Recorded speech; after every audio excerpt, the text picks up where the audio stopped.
Bonsoir à toutes et à tous, ravi de vous retrouver comme tous les soirs de la semaine sur LN24 pour votre rendez-vous.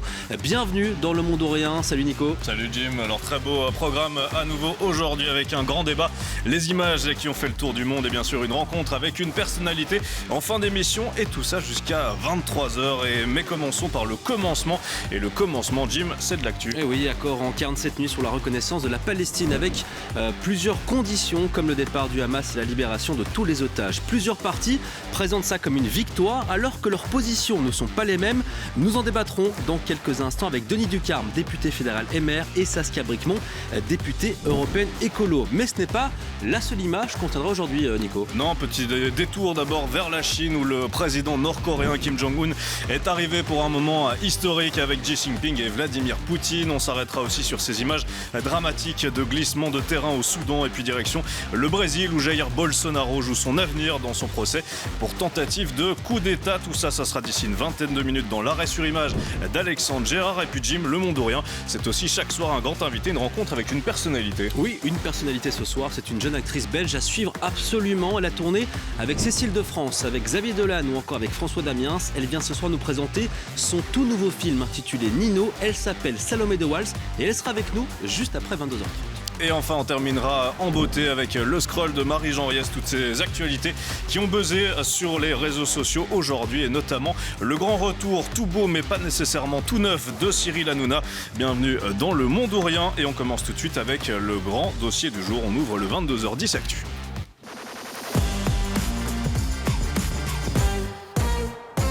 Et Jim, fumée blanche du côté de l'Arizona pour la reconnaissance de la Palestine. Mais attention, une reconnaissance sous conditions. Oui, tu fais bien d'insister sur ce point, sur ces conditions, parce qu'on va le voir dans quelques instants avec une série de tweets de nos personnalités politiques, avec certains qui fêtent cette reconnaissance et cette phrase qui parfois pose question. Nous sommes du beau côté de l'histoire. Et puis de l'autre, ceux qui s'opposaient à cette reconnaissance, en tout cas sans conditions, de l'État palestinien, qui eux se sont plutôt vantés d'avoir réussi à les imposer, ces conditions. Oui, Jim, on parle, j'imagine, de notre ministre des Affaires étrangères, Maxime Prévost, et du président du MR, Georges-Louis Boucher. Eh bien oui, sans surprise, un ministre des Affaires étrangères qui, à titre personnel, rappelez-vous, s'était exprimé en faveur de cette reconnaissance, mais donc sans engager son gouvernement, et un président du MR souvent critiqué pour des positions jugées pro-israéliennes, et puis surtout un manque d'empathie à l'égard des Palestiniens. Et si on jette un coup d'œil aux tweets, regardez, ils seront l'un à côté de l'autre. Tout d'abord, celui de Maxime Prévost. Écoutez le début du tweet. La Palestine sera reconnue par la Belgique lors de la session de l'ONU et des sanctions fermes sont prises à l'égard du gouvernement israélien. Tout antisémitisme ou glorification du terrorisme par les partisans du Hamas sera aussi fortement dénoncé. Vous l'avez vu, donc Maxime Prévost parle donc d'une reconnaissance de l'État palestinien lors de la prochaine assemblée, la prochaine session de l'ONU qui est prévue donc pour le 22 septembre, et puis des sanctions aussi prises au niveau national à l'égard d'Israël, puisqu'on le rappelle, les grosses sanctions sont plutôt à prendre à l'échelon européen. Et puis il faut descendre beaucoup plus bas dans son tweet à Maxime Prévost pour lire ceci. Conscient du traumatisme généré auprès du peuple israélien par les attaques terroristes du 7 octobre 2023 du Hamas, la formalisation administrative de cette reconnaissance par un arrêté royal s'effectuera quand le dernier otage aura été libéré et que le Hamas n'assumera plus quelconque gestion de la Palestine.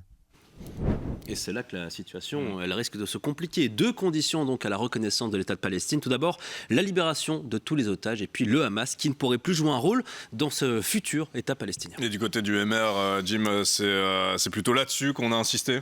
Oui, et à mon avis, les discussions ont dû être tendues cette nuit, puisque le MR de Georges-Louis Boucher bloquait cette sorte de consensus dans l'Arizona autour de cette reconnaissance. Mais cette position, elle devenait de plus en plus intenable, même pour Georges-Louis Boucher, surtout depuis que certains et certaines OMR ont décidé d'aller presque contre leur président. On parle évidemment de Michel Demag, qui parle, lui, de son côté, du droit international comme d'une boussole, et qui demande encore et encore de ne pas réduire le peuple palestinien au Hamas. Vous voyez d'ailleurs à l'écran cette opinion publiée donc par Michel Demag chez nos confrères de La Libre. Et puis la semaine dernière, gros choc, notamment sur cette antenne, puisque Charlotte de Borsu, députée MR, était l'invitée de Maxime Binet. Il lui a demandé, Maxime, si le MR était divisé sur cette question. Écoutez. Alors ici, c'est clair que sur ce dossier, je ne suis pas d'accord avec lui. Après, je ne dis pas que ma position est la bonne et n'est pas celle de tous les élus ou les militants du MR. Moi, j'ai cette position-là. Je sais que je ne suis pas la seule à l'avoir. Il y en a d'autres qui pensent comme moi, mais il y en a d'autres qui pensent autrement. Donc, juste ce que je reproche ici, c'est j'aimerais que le parti prenne en compte qu'il y a des sensibilités qui sont différentes et d'adapter la ligne également en fonction de ça. Ouais, ça commence à devenir tendu du côté du MR, et donc décision tôt ce matin ou cette nuit sur cette reconnaissance sous condition de l'État palestinien, avec un président du MR qui, sans surprise, a plutôt insisté là-dessus. Regardons et écoutons ensemble son tweet. La voix de la raison a été entendue. La Palestine ne sera légalement reconnue par la Belgique que lorsque les otages seront libérés et le Hamas totalement retiré du pouvoir. Une prime au terrorisme n'aura pas été acceptable et raisonnable. Les conditions sont bien présentes. Avec donc là on l'a pas vu, mais ce mot condition écrit en lettres majuscules. Et dans le monde politique, que ce soit dans l'opposition ou dans la majorité, ces deux visions, elles s'affrontent aussi ? Évidemment, il y a tout d'abord le PS et Écolo qui ont le même ressenti que moi sur cet accord, et puis cette différence aussi entre la manière dont les engagés et le MR le présentent. Commençons par Paul Magnette et cette phrase qui est sortie, je le dis, à tout bout de champ: en refusant de choisir la Belgique, laisse Netanyahou poursuivre le génocide et la colonisation. Elle se place du mauvais côté de l'histoire. C'est ce qu'a dénoncé aussi Marie Lecoq, la coprésidente d'Écolo, dans une réaction publiée sur le réseau social Blue Sky. Quelques heures après l'accord, déjà deux versions différentes: reconnaissance à l'occasion de la prochaine session de l'ONU ou conditions préalables. C'est incohérent. Et puis pour le PTB, le gouvernement sauve sa propre peau, pas le peuple palestinien. Groen est sur la même ligne. Cet accord n'a pour seul effet que d'éviter une crise gouvernementale. Et pour terminer du côté de la majorité, Jim ? Conor Rousseau, il a parlé hier soir chez nos confrères de Radio In, je cite, d'un accord signé avec les dents, mais avec des conditions qu'il trouve raisonnables. Le président du CDNV, Sami Mehdi, se dit lui aussi soulagé. Enfin, un ensemble fort de mesures pour arrêter le génocide. Et juste pour être tout à fait complet, du côté israélien, sans surprise, la Belgique est tombée dans le piège du Hamas. Déclaration à la radio du ministre d'extrême droite Itamar Ben-Gvir, lui-même visé par nos sanctions. Et puis je précise qu'on parlera aussi de ces sanctions aussi dans la deuxième partie de ce débat actu. Et deux invités sont avec nous pour en débattre. Le Monde ou Rien passe en mode débat. Oui, donc deux personnalités politiques sur le plateau d'un Monde ou Rien. Un de la majorité, Denis Ducarme, député fédéral, et une de l'opposition, Saskia Bricmont, députée européenne écolo. Bonsoir à tous les deux, merci d'être avec nous. Denis Ducarme, je commence avec vous. Cet accord, est-ce qu'il est satisfaisant pour le MR, qui, on le rappelle, a insisté quand même pour ajouter des conditions à cette reconnaissance ? Écoutez, moi je disais à la Chambre le 14 août, vous savez qu'on a eu une réunion exceptionnelle pendant l'été, que le mouvement réformateur était favorable à la reconnaissance, mais favorable également et demandait également le désarmement du Hamas et la libération des otages. Donc sur la question de la reconnaissance, moi je m'y retrouve pleinement. C'était pas possible de produire une reconnaissance de l'État palestinien sans qu'il y ait des conditions telles que celle-là, parce que sinon ça aurait été une prime au 7 octobre. Une prime au terrorisme, une prime au Hamas. Mais vous pensez vraiment que le 22 septembre, on va reconnaître un État palestinien ? Moi, je pense que les conditions sont strictes. Faisable ? Moi, je ne crois pas, non. Je ne crois pas que le 22 septembre, je crois que le Hamas sera toujours en position. J'espère que les otages seront libérés, mais je ne pense pas que toutes les conditions seront réunies le 22 septembre. Je pense que c'est une décision qui est à moyen terme, mais on ne peut pas espérer à la fois la pacification et à la fois la résolution sur le plan humanitaire, ce qui est bien l'essentiel, si le Hamas reste en place. Oui, Saskia Bricmont, tout d'abord du côté du PS, le gouvernement a refusé de choisir, c'est ce qu'a dit Paul Magnette. Marie Lecoq a parlé d'une décision presque incohérente. C'est du vent, cet accord, pour vous, aujourd'hui, surtout au vu de ce que vient de dire Denis Ducarme, c'est-à-dire que pour le 22 septembre, on peut oublier avec ces conditions. Mais oui, je pense que M. Ducarme vient de le dire, et le peuple palestinien ne peut pas se satisfaire en fait d'une réponse de moyen terme. Et on sait que les conditions ne seront pas remplies. Évidemment qu'on veut tous la libération des otages et la fin d'une organisation terroriste et de ses actions, mais on sait que ces conditions ne seront pas remplies directement. Après, c'est déjà un soulagement que la Belgique se range du côté des États qui reconnaissent la Palestine, parce qu'on avait même peur qu'on n'en soit pas là à la prochaine assemblée de l'ONU. Au moins, la Belgique et M. Prévost ont désormais un mandat clair. Mais pour nous, un mandat clair, mais qui n'aura pas lieu puisque voilà, pour on a nous vu c'est ces sans conditions condition. semblent Il faut que difficiles à la respecter, position qui soit portée au sommet de l'ONU, ce soit la reconnaissance de la Palestine. Et à ce stade, c'est symbolique et ça doit être assorti d'autres mesures beaucoup plus fortes et sans condition, parce que ces conditions ne sont effectivement pas atteignables. Mais il faut quand même se rendre compte qu'on a un débat ici qui ne devrait pas être, étant donné que l'État palestinien est reconnu en droit international et qu'il y a déjà 148 États qui le reconnaissent. Donc il existe cet État. Il y a une série de critères quand même à respecter. On ne va pas revenir parce que l'on a vraiment sur le chapitre politique, parce que c'est intéressant à votre avis. Mais Raja Marwan, par exemple, aujourd'hui, appelait à une reconnaissance inconditionnelle de Palestine. Est-ce que ça, pour Écolo, c'est le choix rêvé, c'est de reconnaître et puis on verra par la suite les détails? Évidemment, parce que nous, on s'aligne toujours sur le droit international et que la Belgique a déjà signé des résolutions à l'ONU qui reconnaissent cet État de Palestine. Et donc, en fait, c'est un débat, je le répète, qui ne devrait pas avoir lieu. La reconnaissance de l'État de Palestine, le droit du peuple palestinien à vivre sereinement sur un territoire établi et d'avoir son État est reconnu en droit international. Et c'est nous, notre ligne de toujours et historique, c'est la reconnaissance effectivement de l'État palestinien. Et ça aurait déjà dû être fait il y a longtemps. Et aujourd'hui, cette reconnaissance est importante et symbolique. C'est un moment historique si la Belgique y passe. Et j'espère que M. Prévost défendra ce mandat-là au niveau du sommet de septembre. Mais néanmoins, ça ne va pas mettre fin au génocide. Denis Ducarme, on parlait de ce mot quand même symbolique. Mais en attendant, effectivement, des images atroces nous parviennent de Gaza sans doute chaque jour. Ces conditions, elles rendent quand même totalement impossible aujourd'hui, à l'heure où l'on se parle, la reconnaissance de la Palestine. Est-ce que vous y croyez réellement un jour? Est-ce que l'EMR la veut?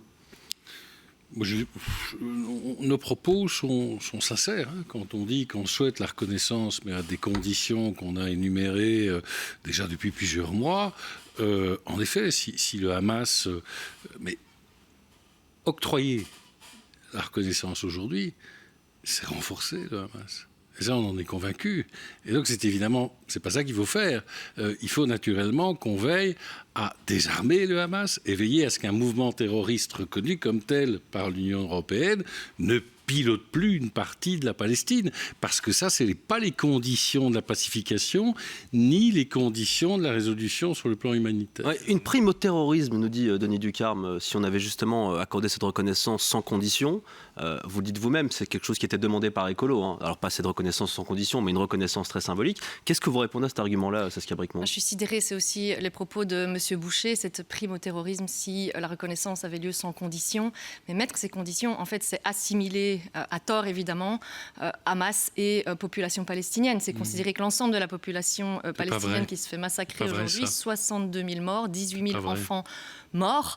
Nous, on dénonce depuis le départ l'action du Hamas. C'est une organisation terroriste. Évidemment qu'il faut qu'on attaque aussi sur ce front-là le Hamas et qu'on désarme.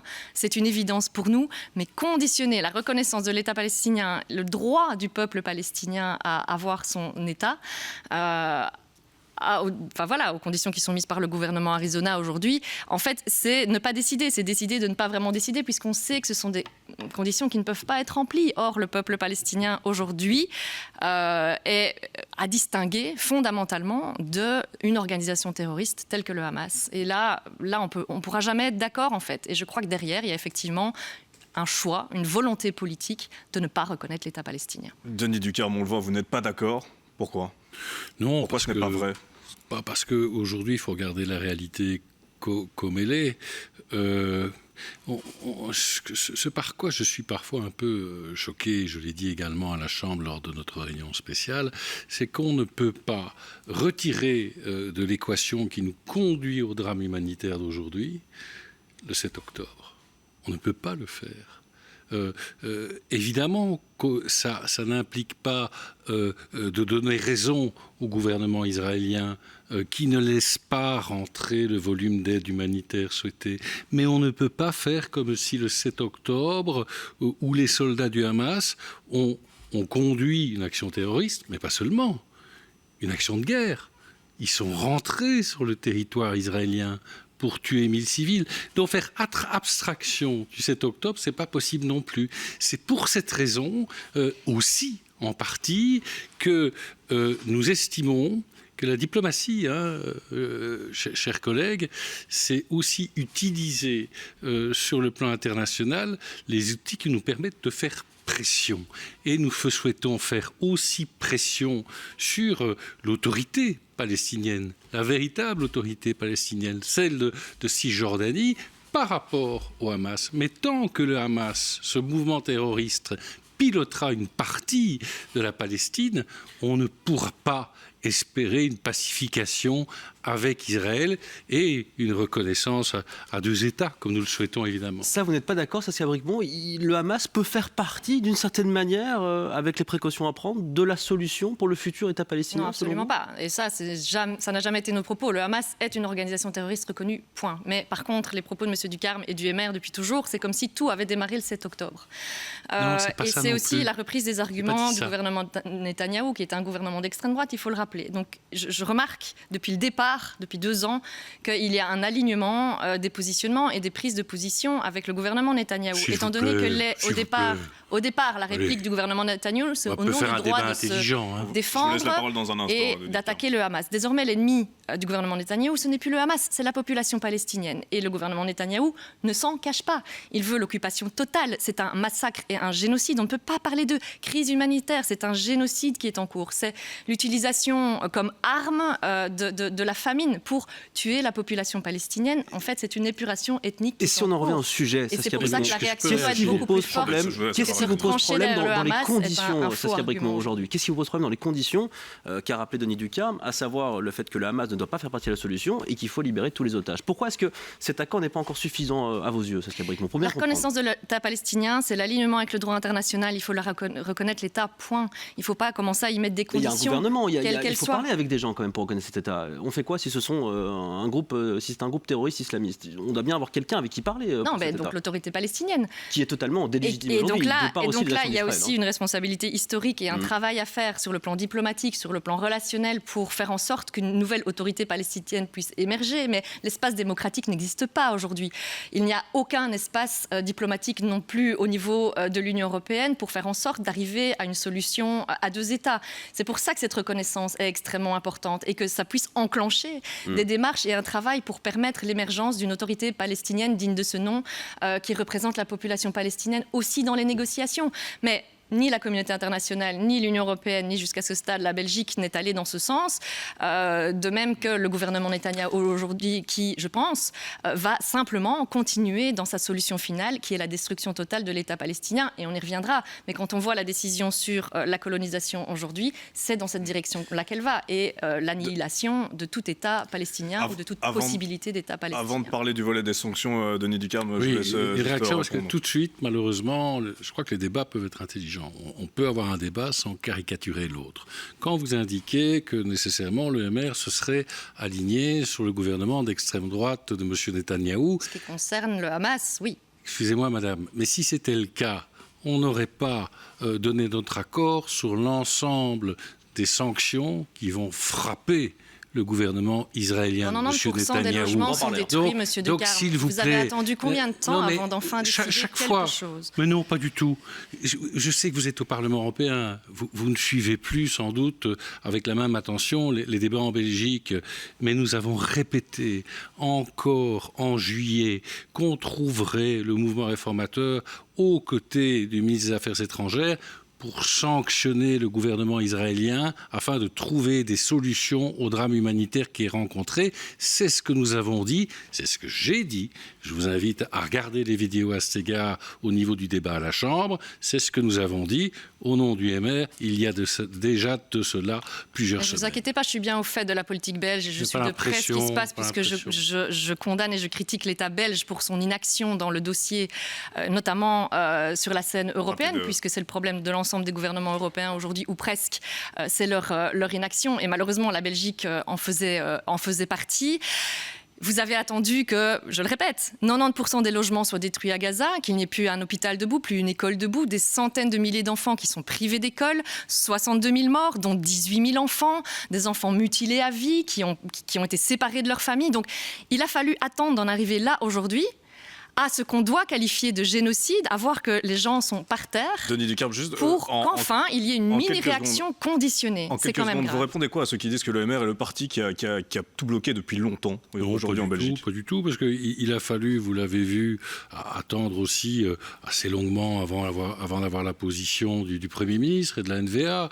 Donc, moi je ne dis pas, qu'il n'aurait pas fallu avoir une décision du gouvernement plus tôt. Moi, je l'ai dit aussi au mois d'août que le gouvernement devait se réunir et prendre une décision la plus rapidement possible compte tenu du drame humanitaire rencontré. Ça, on est d'accord là-dessus. Et vous pourrez demander à vos collègues d'écolo. Je l'ai demandé.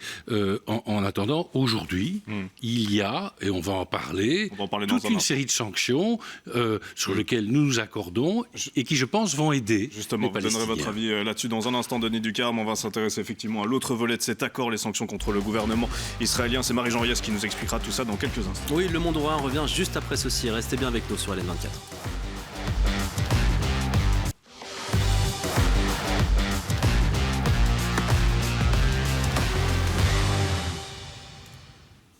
De retour dans Le Monde Orient, votre émission d'information du lundi au jeudi à partir de 22h sur LN24. Le Monde Orient en mode débat ce soir, Nicolas. Oui, avec d'un côté Saskia Brikmont, députée européenne écolo, et puis de l'autre Denis Ducarme, député fédéral MR. On va poursuivre notre discussion sur la reconnaissance de l'État palestinien et s'intéresser à présent aux sanctions contre le gouvernement israélien. Et c'est Marie-Jean Riès qui nous explique tout ça et on se retrouve juste après pour en débattre. Maxime Prévost a annoncé 12 sanctions contre Israël au niveau national. D'abord des sanctions commerciales comme l'interdiction d'importer des produits issus des colonies ou la révision des contrats d'achat ou de vente avec des entreprises israéliennes. La Belgique prévoit aussi de limiter les aides consulaires pour les Belges qui vivent dans des colonies illégales en vertu du droit international, voire d'engager des poursuites judiciaires. Enfin, des ministres israéliens vont être mis sur une liste de persona non grata en Belgique, ainsi que des colons violents, mais aussi des leaders du Hamas. Maxime Prévost a précisé sur X qu'il ne s'agit pas de sanctionner le peuple israélien, mais de veiller à faire respecter le droit international et humanitaire par son gouvernement et d'agir pour tenter de faire évoluer la situation sur le terrain.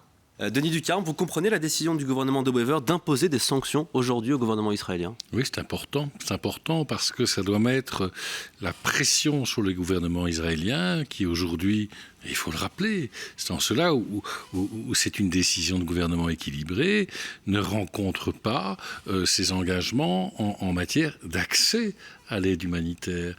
Certains parlent de famine dans certaines zones de la bande de Gaza, de malnutrition aiguë, de vie d'enfants en danger. C'est vrai.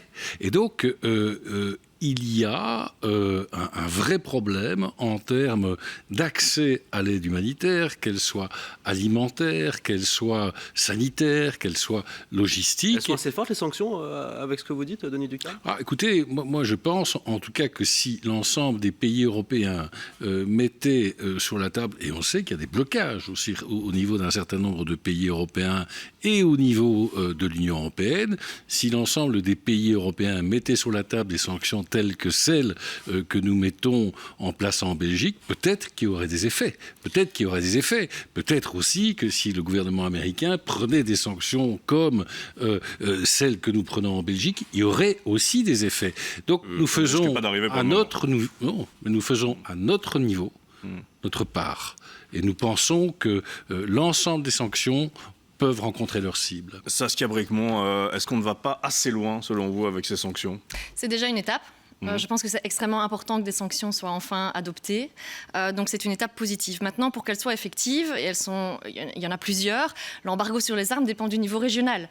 Comme on a des gouvernements miroirs, j'espère que la démarche des engagés et du MR vers le gouvernement wallon sera la même. Et que M. Dolimon, ministre-président wallon, va adopter cet embargo sur les armes et le rendre effectif. Deuxième chose, c'est les sanctions à l'égard du gouvernement Netanyahou. C'est une excellente chose que la Belgique agisse. Il faut maintenant que M. Prévost prenne son bâton de pèlerin et convaincre les gouvernements européens d'aller dans la même direction, parce qu'effectivement, c'est combiné que ces sanctions vont être efficaces. C'est à l'échelle européenne que la suspension de l'accord d'association avec Israël doit être mise en œuvre. Et on n'y est toujours pas. Par contre...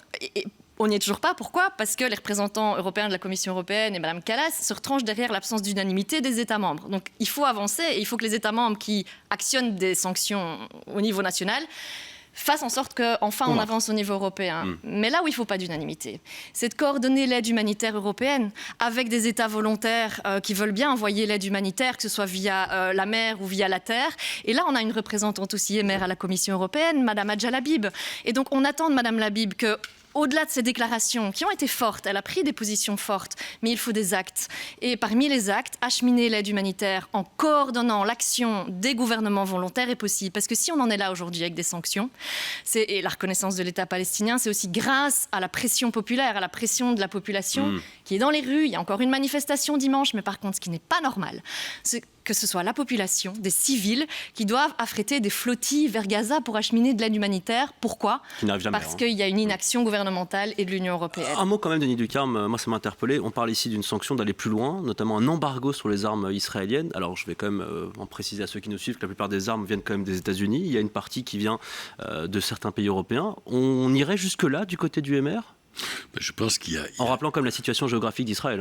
Oui, mais il y a un point tout de même qui est clair en matière de défense dans cet accord, et vous l'avez vu, oui, ce sont des sanctions. Ce sont des sanctions pour faire mal au gouvernement israélien. Non mais là, de ce que dit Saskia Bricmont, il faut aller plus loin, et c'est plus que faire mal. C'est parfois pour certains mettre en danger le pays, notamment Israël. Non, ça je ne crois pas. Je ne crois pas que ça mettra en danger Israël. Donc embargo sur les armes, c'est pas un nom définitif pour le MR. Vous savez aussi que la plupart des armes israéliennes, vous savez très bien qu'elles viennent des États-Unis. Donc bon, ça c'est un élément qu'il faut tenir en compte. Mais je pense en effet qu'on ne peut pas accepter, compte tenu de l'évolution de la situation sur le plan humanitaire, qu'on voit des armes belges servir aujourd'hui dans la bande de Gaza. Ça ne serait pas, je dirais, sur le plan moral acceptable. Donc on prendra l'ensemble des dispositions afin de faire plier le gouvernement israélien qui aujourd'hui mène une guerre de conquête. Moi, je comprends qu'Israël se soit défendu. Et aujourd'hui, ils sont en train de transformer cette guerre défensive en guerre offensive. Certains diront, oui, mais si Israël ne désarme pas lui-même le Hamas, qui va le faire ? C'est pour cette raison aussi qu'il y a des propositions de force d'interposition qu'il faut entendre, et Georges-Louis Boucher a fait une proposition en la matière. Ouais, position difficile à tenir parfois du côté du MR. Merci beaucoup Denis Ducarme, merci beaucoup Saskia Bricmont pour ce beau débat ce soir sur cette double actualité, cet accord intervenu donc cette nuit au Caire, Nico. Avec ces sanctions aussi, et des images, on va encore en voir, parce que le monde orient, ça continue en images avec Xi Jinping et Vladimir Poutine qui prennent le thé ensemble, cette tragédie au Soudan et ce glissement de terrain qui a fait plus de 1000 morts, et puis dernière ligne droite pour le procès de Jair Bolsonaro au Brésil. Tout ça, c'est dans l'arrêt sur image d'Alexandre Gérard.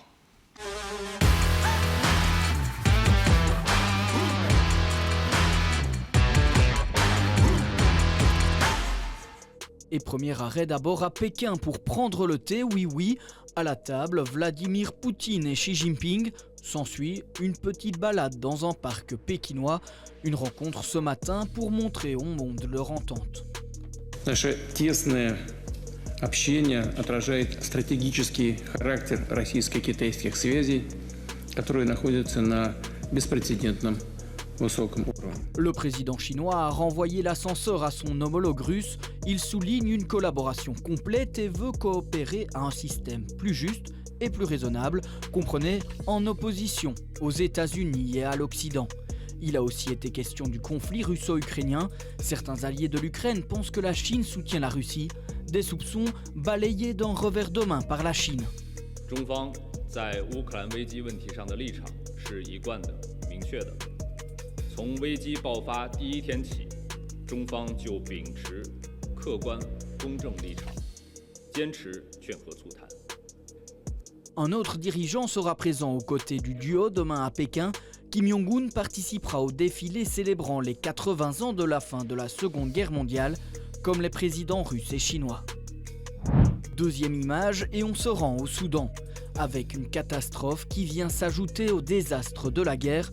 Un éboulement a détruit tout le village de Tarazin dans la région du Darfour, à l'ouest du pays.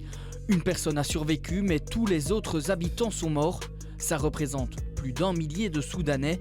C'est le mouvement armé de libération du Soudan qui l'a annoncé. Le groupe armé demande de l'aide aux Nations Unies et d'autres organisations, un soutien nécessaire pour retrouver les personnes ensevelies. Dans la région du Darfour, la situation humanitaire est critique. La guerre fait rage, notamment à El Fasher où un siège est imposé. Les vivres du programme alimentaire mondial des Nations Unies ne peuvent même plus être acheminés depuis 1 an. Et pour essayer de nourrir la population, on utilise de l'emba réservé habituellement aux animaux. Supplies are pre-positioned nearby, but efforts by the United Nations and our partners to move them into El Fasher continue to be hampered. There have been repeated attacks on humanitarian personnel and assets in North Darfur in the recent months. The Secretary General calls for an immediate ceasefire in El Fasher and the areas. Depuis 2 ans et demi, la guerre au Soudan a fait des dizaines de milliers de morts. 14 millions de personnes ont dû être déplacées. Et puis notre dernier arrêt est symbolique. Jair Bolsonaro, ancien président brésilien, derrière les barreaux. Le cliché est capté devant la résidence où il est assigné. Son procès à la Cour suprême commence aujourd'hui et c'est son avenir qui se joue, car l'homme d'extrême droite risque jusqu'à 43 ans de prison. L'accusation est d'une gravité sans précédent au Brésil. Tentative de trafiquer les résultats des élections et préparation d'un coup d'État après l'élection de Lula il y a 3 ans. Selon le parquet, un plan prévoyait même l'assassinat de l'actuel président. Devant la résidence du principal accusé, ses supporters crient au complot. Ils ne croient pas en la justice brésilienne.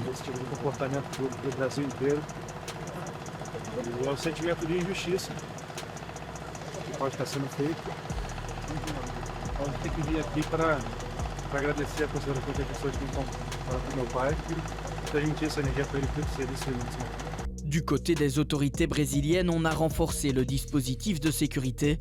Aux abords de la Cour suprême, bien sûr, mais pas que.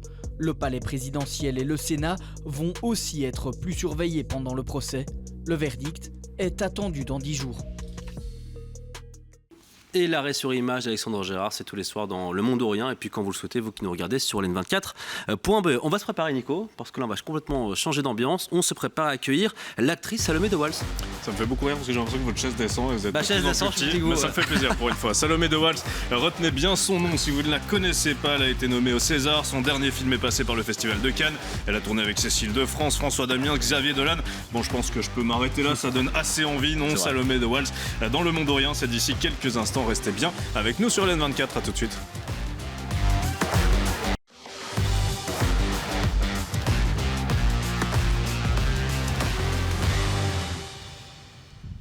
Merci de nous suivre sur LN24. Vous êtes toujours dans Le Monde Orient avec Nicolas Pipin. D'ailleurs, Nico, notre invité est bien installé. Et en guise de présentation, place à la règle de 3 de Salomé de Wals.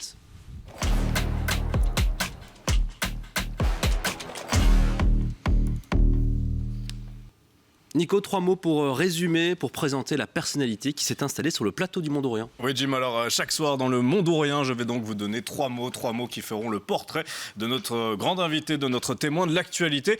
Et le premier mot que j'ai choisi pour votre portrait, c'est Bruxelles. Parce que oui, vous êtes une actrice qui monte depuis de nombreuses années déjà. Vous avez été nommée au César, vous faites partie des visages à suivre du cinéma français. Mais n'en déplaise à nos voisins, et je m'avance peut-être, mais vous ne quitterez jamais Bruxelles, en tout cas pas pour Paris. C'est très cliché, mais j'avais l'image de Paris, c'est la ville de l'amour. Et maintenant, c'est la ville du travail, c'est la ville qui sent souvent le pipi. Ouais. Et puis Bruxelles, c'est votre équilibre entre vie pépère et métier de zinzin. Et c'est surtout là que tout a commencé, à Jette, plus précisément, quand à 8 ans, vous voyez vos sœurs, Chloé et Julie, faire du théâtre le mercredi après-midi. Votre destin d'actrice, ou plutôt de comédienne, je sais que vous préférez ce terme, est désormais tracé. Oui, je vois qu'elle est déjà impressionnée par le premier mot. Attendez de voir le second. Deuxième mot, Nico, c'est le mot père. Oui, le mot père. Alors tout d'abord, je pourrais parler de votre vrai papa qui ressemble comme 2 gouttes d'eau à Alain Delon, votre proximité. C'est vrai, je le connais très bien, votre proximité avec votre père qui vous a beaucoup inspiré pour un rôle avec François Damiens qui joue votre père dans le film Sous le vent des marquises, sorti l'année passée. On regarde quelques images. Mais tu fais quoi là? Je t'accompagne. Tu me laisses conduire? Tu m'avais dit qu'on serait que tous les deux. Tu voulais m'avoir pour toi toute seule? Merci. Si vous saviez comme je vous admire. Tu donnes toujours aux autres, mais moi, qu'est-ce qui me reste? Dis-moi, qu'est-ce qui me restera de toi? Et puis un dernier mot qui fait quand même rêver, c'est le mot Cannes. Oui, c'est pas n'importe lequel, hein, honnêtement, puisque quand Salomé de Waal était petite, elle rêvait de Cannes, elle tapait actrice sur Google et était émerveillée devant des photos d'actrices justement à Cannes, rêve que vous avez réalisé avec le film que vous venez nous présenter ce soir. Ça s'appelle Nino, ça sort le 15 octobre dans nos salles et ça a été présenté à la Semaine de la Critique au Festival de Cannes cette année. On regarde les images du film. Je voulais te demander un truc pour lundi. En fait, je dois aller... Attends, bouge. C'est la meuf de mon taf, là, elle arrive, faut pas qu'elle me voie. Faut que je parle un truc. Je dois commencer quelque chose pour... Tu vas faire une transition? Non, c'est pas ça.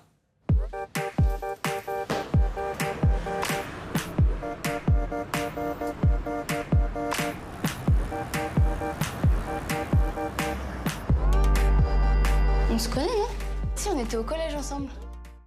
Bonsoir Salomé de Waal. Bonsoir. C'est un plaisir de vous accueillir ici. Ben, tout pareil, vous êtes fort, hein, les 3 mots.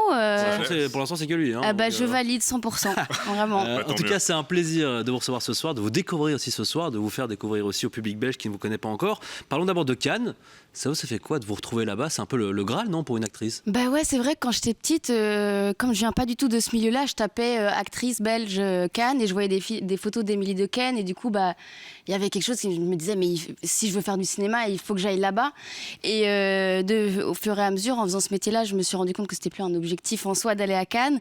Mais là, c'est vrai que d'y aller avec Nino, un film qui m'a tellement tenu à cœur, et d'aller dans cette sélection, la Semaine de la Critique, qui est quand même beaucoup plus détente, je pense, que la compétition officielle, c'était une mise en bouche parfaite et j'espère y retourner un autre jour. Ouais, d'ailleurs, on va en parler de ce film, mais j'ai lu que vous aviez refusé d'aller sur le tapis rouge, c'est vrai ça? Oui, c'est vrai, mais parce qu'en fait... Qui refuse le tapis rouge? Non, mais c'est parce que Salomé de Waal qui est avec nous ce soir. Non, mais j'ai refusé en toute humilité parce que en fait, c'est un film portrait qui est porté par le génialissime Théodore Pellerin et en fait, pour moi, ça n'avait pas énormément de sens d'arriver sur un tapis pour défendre ce film. C'était lui qui devait être mis en lumière et moi, évidemment que si j'y retourne avec un film que je porte, j'irai avec grand plaisir, mais là, c'était déjà assez stressant comme première fois, alors j'allais pas me rajouter du stress en plus. C'est beaucoup d'humilité de votre part. Il y a aussi le film Illusion perdue, très très beau film sorti en 2021 pour lequel vous avez été nommé dans la catégorie meilleur espoir féminin au Magritte et au César. Il a tout changé ce film? Ouais, il a tout changé. En fait, c'est grâce à ce film que j'ai eu accès au statut d'artiste et c'est quand même un énorme privilège dans notre pays qu'on a encore.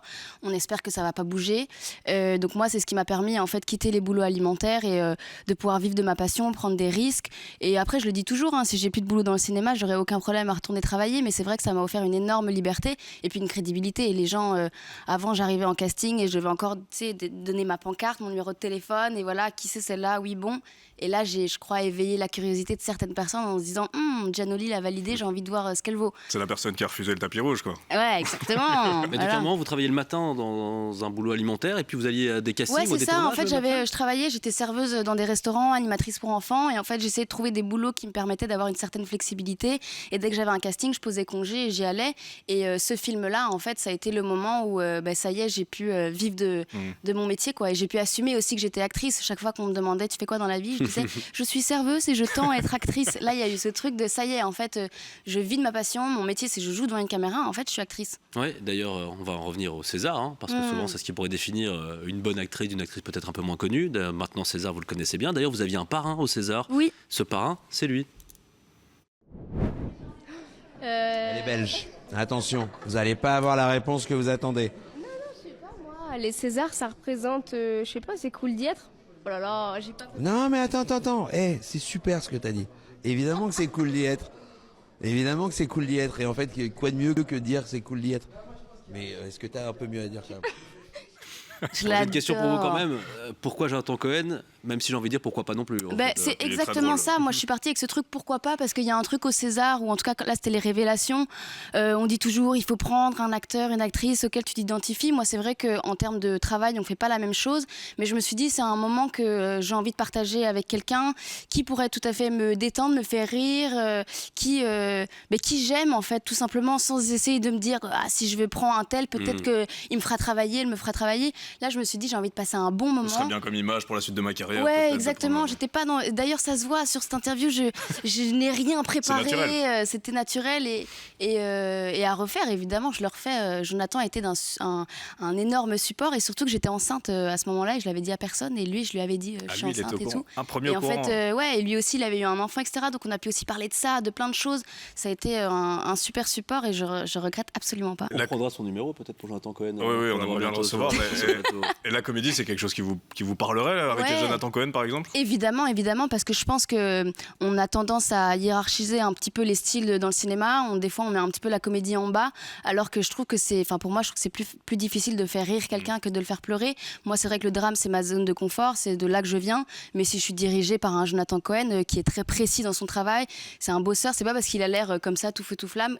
Le gars, c'est un bosseur, il est précis, et donc avec grand plaisir. Il n'est pas là par hasard. Non, il n'est pas là par hasard, il a bossé. En tout cas, vous avez une très belle carrière déjà. Vous avez déjà tourné avec Mathilde Seigner, Bouli Lanner, Sarah Forestier, Cécile de France, Xavier Dolan ou encore, on va en parler dans un instant, François Damiens. Je vais en profiter pour refaire un petit questionnaire première fois. D'abord, c'est quoi la première fois que vous êtes tombée amoureuse du cinéma ? Je pense que, alors c'était pas vraiment cinéma, mais je regardais plus la télé. Moi, en fait, je suis tombée amoureuse d'une actrice qui s'appelle Yolande Moreau. Vraiment, c'était mon actrice préférée du monde entier. Et je l'avais vue dans un téléfilm qui s'appelait La Ville à Marguerite. Et là, je me suis dit, incroyable, qu'est-ce que c'est que ce truc? Je l'aime trop. Oh, elle est trop belle. Et de cinéma, je pense que c'était Eldorado de Bouli Lanners, que j'ai dû voir à l'école. Et grâce à mon prof de français, Monsieur Van Damme, que j'ai énormément aimé. Et c'est comme ça que j'ai découvert le cinéma. Et je me suis dit, mais c'est pas possible, on fait du cinéma comme ça chez nous, je veux en faire partie. Donc voilà. La première fois que vous avez pleuré devant un film? Je pleure beaucoup. Je pleure beaucoup en regardant des films, peu dans la vie. Ah, je sais plus là comme ça, je me rappelle plus. Vous vous rappelez, vous? La première fois que j'ai pleuré devant un film? Ouais. Moi, c'était Friends, c'était une série. Ah ouais, c'est vrai, peut-être moi aussi, ouais. Ah bah voilà. Plus dans des trucs comme ça, ou même enfant, un dessin animé ou un truc comme ça. Je pourrais pas, j'ai pas envie de dire des conneries. Peut-être un dessin, le Roi Lion quand même, la mort de Mufasa. Ah ouais, le Roi Lion, pardon, mais bien sûr, le Roi Lion, le père qui meurt, Daddy Chou, oui, bien bien sûr. Et la mère de Bambi aussi, on s'en souvient, mais on va essayer de pas pleurer en plateau.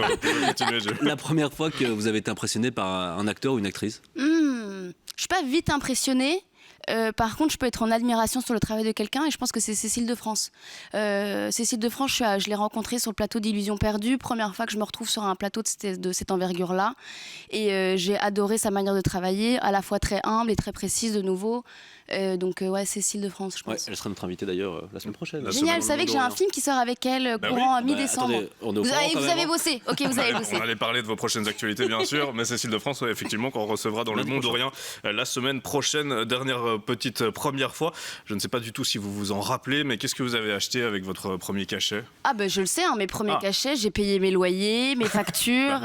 Non, la vérité, mais je me rappelle mes premiers cachets, je me disais, mais quel bonheur de payer les trucs de la vie avec de l'argent que j'ai gagné en faisant quelque chose que j'aime. Enfin, c'était fou. Je peux en prendre une petite peut-être? Allez, ça te dérange pas? Première fois qu'on vous a reconnu, vous avez dit quoi? Alors qu'on m'a reconnu à Bruxelles, ça arrive pas trop, ou en tout cas les gens ne disent rien, mais à Paris c'était en terrasse, justement le moment où Illusions perdues sort, et quelqu'un qui m'a dit mais est-ce que c'est vous Coralie dans Illusions perdues, et qui m'a demandé une petite photo et j'ai trouvé ça super chouette. Donc ça arrive plus à Paris qu'à Bruxelles? Ouais, mais je crois qu'à Bruxelles on n'a pas trop de star system, donc les gens s'en foutent un peu. Moi-même quand je croise des gens connus dans la rue, je suis un peu en mode cool. Mais... Très belge ça. Ouais, c'est très belge, mais c'est ok, ça me va. En parlant de star system, Jim, on parlait de François Damiens tout à l'heure. Et c'est un peu le... Non, pas vous, c'est François Damiens, et c'est un peu le sujet de votre œil. Oui, plus ou moins, parce que François Damiens, c'est l'une des grandes fiertés chez nous ici en Belgique, c'est même un monument. Il fait partie de notre patrimoine. Oui, c'est tout à fait vrai. Comme Jean-Claude Van Damme, Benoît Poelvoorde, on peut encore aller pendant longtemps. La Belgique, vous en êtes fiers, on en a parlé en tout début de séquence. Vous avez d'ailleurs dit ceci: comment prendre la grosse tête quand tu habites un pays divisé en 3 et que parfois tu n'as même pas de gouvernement? D'ailleurs, c'est d'actualité ça, avec ce qui s'est passé à Bruxelles. En France, on a de l'ambition. Quand on fait un film, on sauve le monde.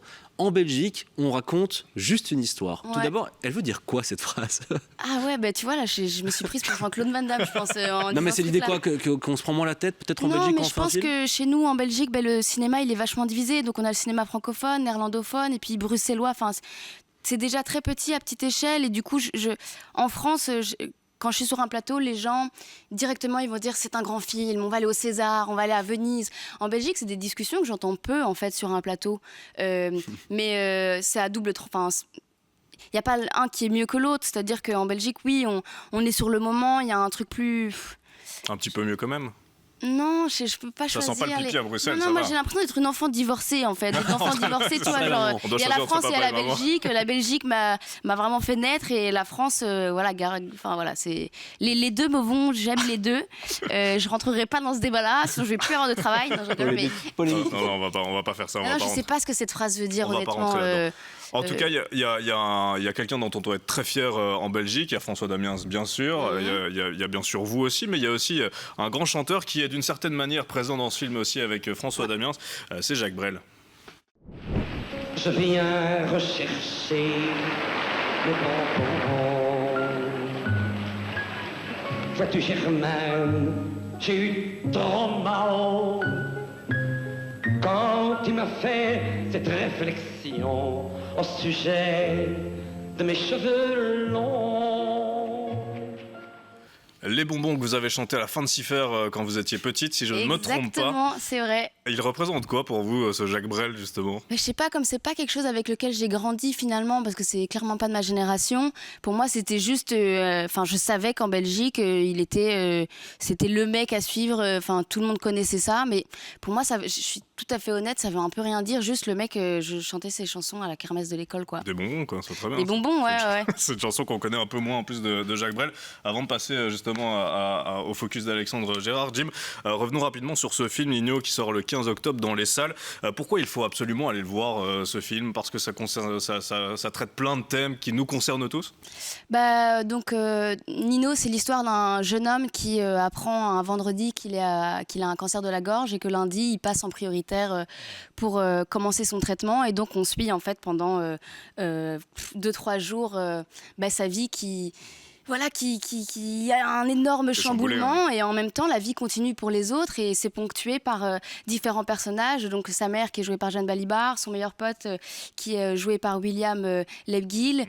Donc ça parle vraiment de tout, ça parle d'amour, ça parle d'amitié, ça parle de paternité, mais ça parle aussi de douceur. En fait, dans la vie, quand il nous arrive un drame, on peut en fait encore vivre de l'amour, des rires, et Pauline a réussi à amener cette subtilité-là, et donc je pense que c'est un film que tout le monde doit voir, parce qu'on connaît tous quelqu'un qui a été malade, qui est malade, l'ami d'un ami. Donc c'est un film qui parle de choses dures mais qui fait du bien aussi. Et c'est un très beau film à aller voir dans nos salles le 15 octobre, film extrêmement touchant aussi, et une très belle histoire d'amour aussi d'une certaine manière entre vous et le personnage principal, Jim. Oui, encore un rôle sérieux pour Salomé Dewal, vous l'avez dit vous-même, c'est plus facile de faire pleurer que de faire rire. Moi j'aimerais vous parler un petit peu d'engagement aussi dans le monde du cinéma, parce que le monde de l'art, c'est aussi un monde de prise de position, et certaines ne passent pas inaperçues. On va regarder ensemble justement cette capsule d'Alexandre Gérard. Oui, Jim, et on va voir que des artistes de tous les horizons se mobilisent, à commencer par le cinéma. Allez, on rembobine la cassette et on se replonge dans la cérémonie des Oscars 2024.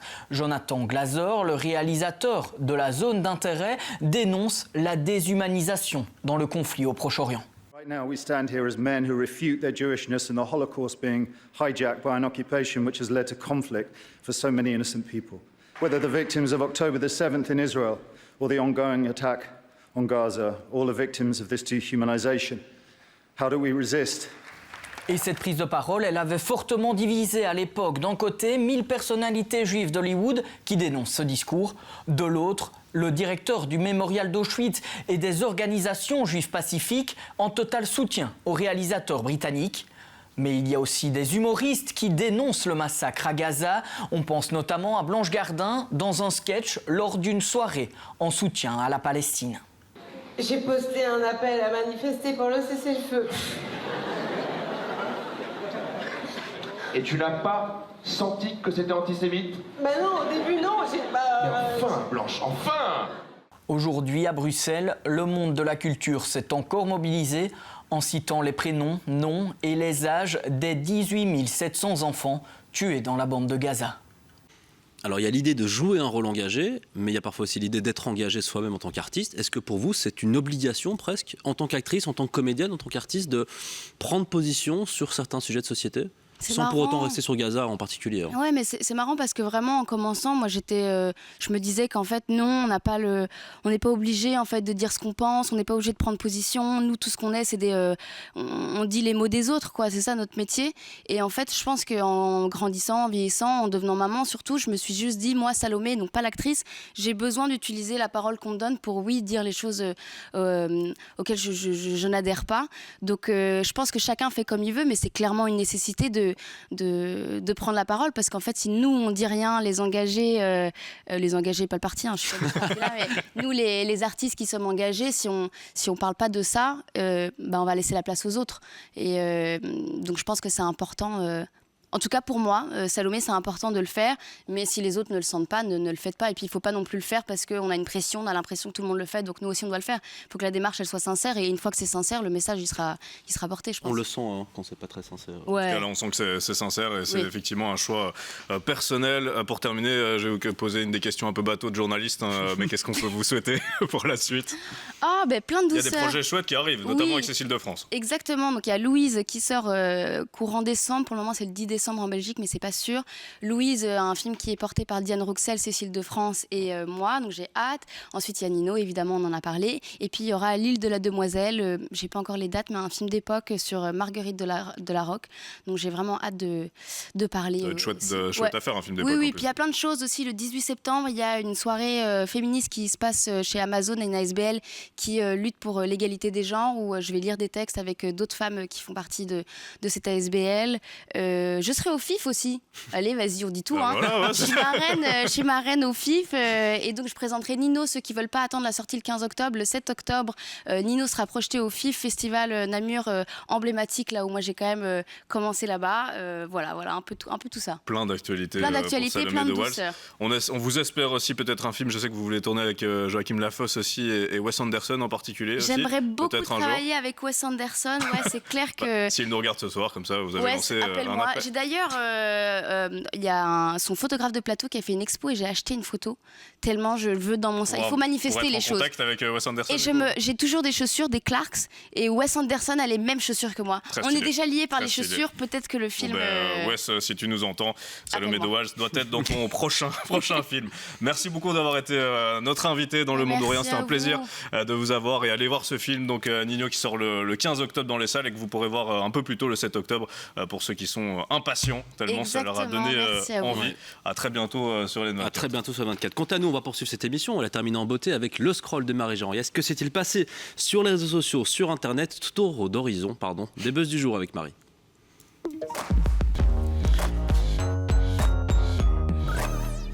Salut Marie, hier c'était notre rentrée, mais c'était aussi celle de Cyril Hanouna sur W9, et tu as regardé sa toute nouvelle émission Tout beau tout neuf.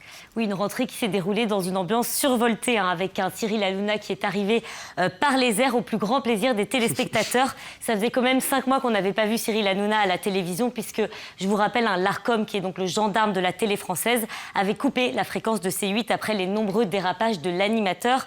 Du coup, pour cette nouvelle émission, Cyril Hanouna avait pour recommandation de faire du divertissement et pas trop de politique. Résultat. Non, ce ne sont pas les travailleurs, ce ne sont pas les Français qui ont jeté l'argent par les fenêtres, c'est l'État, c'est vous, monsieur. Voilà, j'en ai marre. Et puis forcément, on a retrouvé les compagnons emblématiques d'Hanouna, comme Mathieu Delormeau, qui, on va pas se mentir, n'avait pas l'air très en forme. Content de te voir, mon chéri. Bah ouais, je suis content. Après, je te remercie, c'est très touchant de faire une entrée un peu genre star. Non, mais c'est pas star. Alors que depuis 2 ans, on va quand même plus vu dans les commissariats que dans les expositions, si tu veux. Alors, on va... Voilà, à part ça, tout beau, tout neuf, c'était du gossip, des influenceurs, plein d'invités. Enfin bref, du Cyril Hanouna dans l'âme, et finalement pas tellement du tout neuf. Mais ça marche, puisque quand même plus d'1 million de téléspectateurs ont regardé l'émission hier. On continue, Marie, avec un vol de casquettes qui a fait le tour des réseaux sociaux. Oui, ça s'est passé à l'US Open ce week-end. Après sa victoire en 5-7, le Polonais Kamil Majczak a fait un petit tour des spectateurs. Et il donne même sa casquette, vous allez voir, à une jeune femme. Sauf que, regardez les images, la casquette est immédiatement volée par un homme et qui la cache dans le sac de la femme qui l'accompagne. Et à côté, on voit l'enfant qui se met à pleurer. Sauf que, manque de chance, cet homme, il a été filmé et l'extrait est devenu viral sur Internet. Oui, surtout que le voleur, il a été identifié, Marie.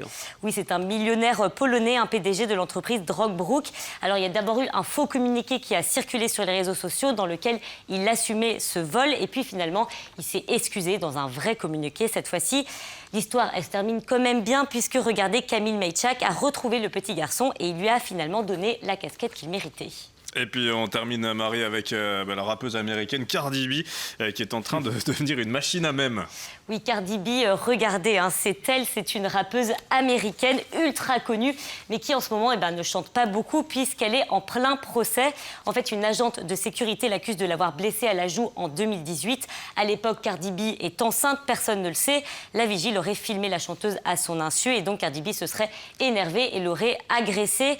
Et franchement, j'ai presque envie de dire heureusement parce que Cardi B au tribunal, c'est presque aussi bien que Cardi B sur scène. Regardez. Today you had black hair, short hair. Today it's blonde and long. Which one is your real hair? Or are they both real? They're wigs. You said she's bigger than you. Is that correct? Absolutely. How do you know that? I mean, look. Did you call her fat? No, I was calling her a bitch. Voilà, les mimiques et les répliques de Cardi B sont devenues complètement virales sur les réseaux sociaux. Alors, un peu plus sérieusement, l'avocate de l'agence de sécurité est aussi accusée par des internautes de racisme pour ses questions sur les perruques de Cardi B ou sur ses prétendues appartenances à un gang. En tout cas, ce procès rejoint au moins d'autres procès ultra suivis sur les réseaux, comme celui, on se rappelle, de Johnny Depp et Amber Heard en 2022. Merci Marie, en tout cas ça donne envie. Le scroll il est à voir tous les soirs dans le Monde ou Rien ou en replay sur ln24.be. Ouais, c'est déjà terminé. Ouais, je sais, c'est déjà terminé. On se retrouve demain. On se retrouve demain avec un grand invité, avec un rappeur, comédien, humoriste, chroniqueur, le tout dans une seule et même personne, et il s'appelle James Dino. Il viendra squatter notre plateau demain. Merci Jim. Merci Nico, rendez-vous donc demain 22h. Merci à Richard De Hulf à l'édition, merci à toutes les équipes techniques d'LN24. Le Monde ou Rien revient demain soir 22h sur LN24.